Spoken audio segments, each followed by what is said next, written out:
Hi guys. The last lesson we talked about left hand stuff. We're going to talk about right hand stuff. We haven't really talked about that yet. But most of my playing is fingerstyle. I will give you some pick lessons too. But for now, let's talk about fingerstyle control. I have acrylic nails. You don't need them to do any of this stuff.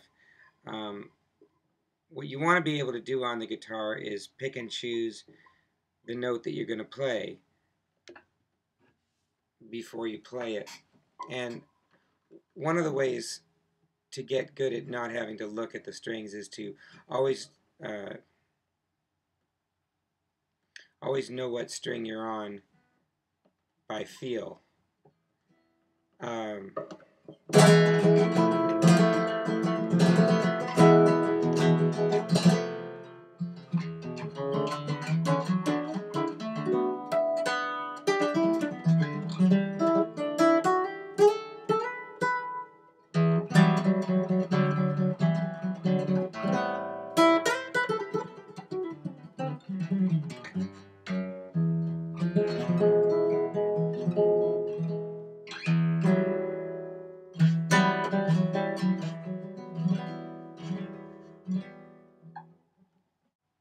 Right hand control, how do you get it?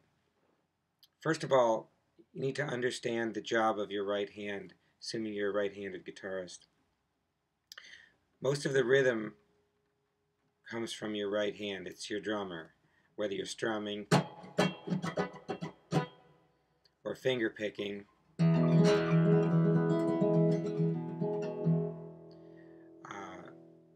The rhythm comes from the right hand. You can be switching chords or not switching chords.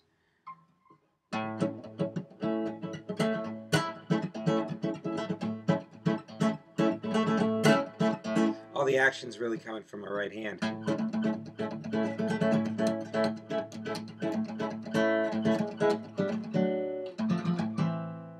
So, how do you get that kind of coordination? Well, first of all, just like the left hand, you need to be very relaxed.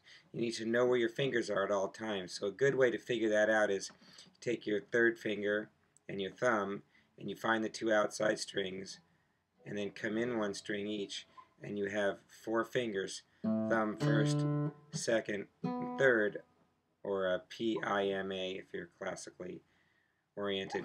And you have one finger on each string. Those are the four middle strings. So if you're playing a bass line, you know you have these two strings, or maybe this one for your bass line, and you have these guys for your melody, maybe these guys for the inside.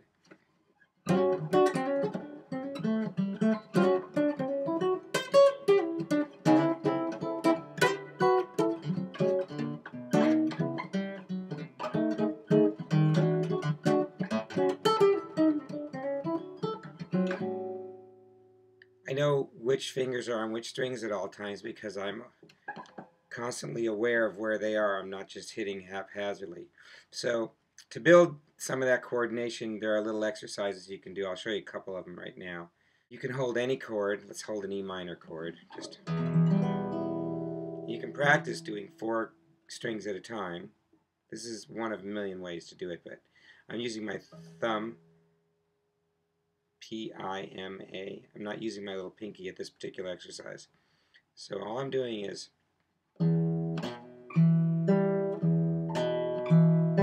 putting my thumb back each time for stability. And you can put your fingers back after you use it, depending on whether you wanted the string to ring long or not. But for this exercise, don't worry so much about that.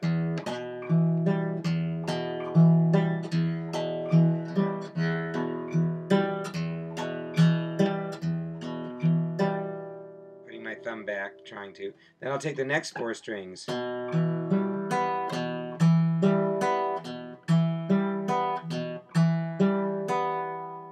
take the next four.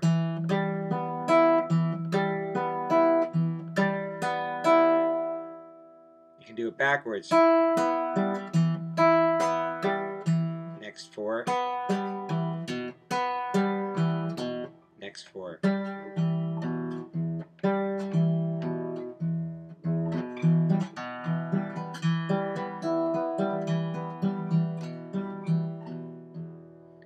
good thing to practice.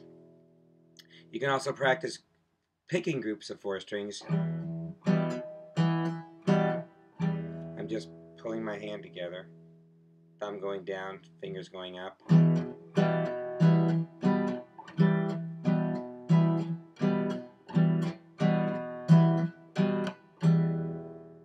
I'm starting with my fingers planted. It gives you a better sound, I think. Thumb gets planted.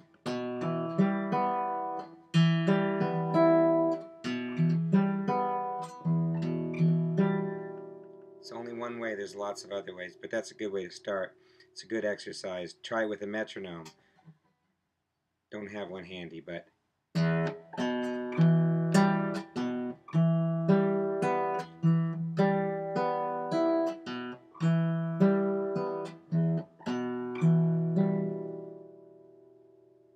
okay, practice that. Something else you might want to practice with this right hand stuff in the beginning, and I forgot to mention, is that the volume that you get on your string has to do with how far you pull the string, how far you displace it before you let it go. I don't hit the string like this. I pull it and I release it. If I pull it a little bit, it's soft. If I pull it and release it a lot, it's a little more sound. You're hearing the snare drum in the background. Sorry about that. So a good thing to practice is being in control of the volume of each string. If I'm playing an A chord here, and I'm going to play the middle 4 strings with my thumb, P-I-M-A, like that. Pretty even volume. But what I'm going to do is I'm going to change the volume of each string by displacing one more than the other. First I'll do this A string. Now I'll do the D string. Now I'll do the G string. Now I'll do the B string. So it sounds like this.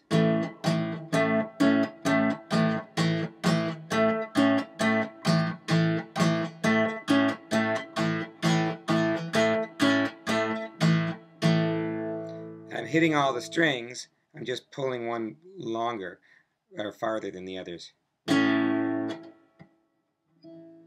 Pull this one more. Pull this one more. Pull this one more.